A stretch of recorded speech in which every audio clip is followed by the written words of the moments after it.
Men have fought over the Riverlands since the Dawn Age, though that's to be expected of things that rest below the neck. Doesn't help that the Riverlands are between everything and everything else. The Westerland's gold, the Reach's grain, the Vale's rock, and the North's snow? House Mud once ruled as the kings of the rivers and hills, but after 1,000 years their line was exhausted and fell to the Storm Kings, who fell to the Ironborn. I suppose after years of drowning at sea, our rivers look pretty attractive to that race of pirates and rapers. Never mind that their monstrous castle, Harrenhal, was too large to staff and garrison. It turned out the Ironborn wouldn't be there long enough to bother. Aegon Targaryen landed to our south, and, as had many before him, liked the look of the Riverlands. My ancestor Edmund Tully led the desertion of Riverlords to his cause, and was rewarded by getting to watch King Harren burn in his own tower.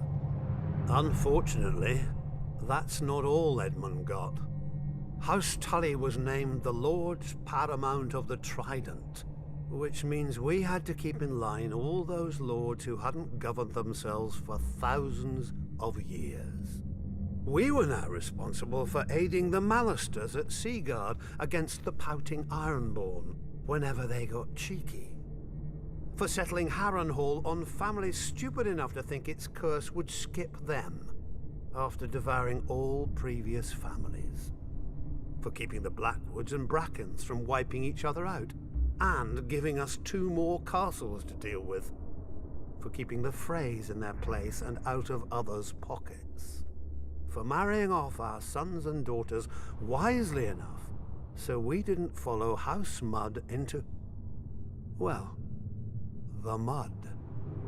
Yet under the Targaryens, the Riverlands knew a peace we hadn't had for centuries, if ever. But like all good things, sooner or later it all goes to shit. And our shit had a name. Aerys Targaryen. Westeros has had its share of Mad Kings, but usually they had the sense not to bully more than one powerful house at a time. Aerys soon blundered into a triple alliance. The North, Stormlands, and Vale rose against him. But of course, where do you think most of the blood was spilled? My brother Hoster guaranteed the answer to that with the marriage of my niece to Eddard Stark, the Warden of the North. At least Hoster didn't send her to Robert. So, the Riverlands joined the war against the Mad King, and it was on one of our rivers that Prince Rhaegar died, sealing the fate of his dynasty. Robert was a great soldier and a horrible king. Drinking and whoring are their own brand of madness when you sit on a throne that everybody wants. He died, and another war started. Again the armies marched. Again the Riverlands burned.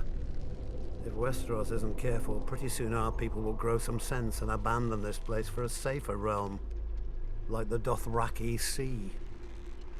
I joke, of course. The Riverlands are our home, and God's help us, we love it. Still, as they say, the king eats and the hand takes the shit. The same is true of the Riverlands. The 7 kingdoms piss, and the Riverlands change clothes.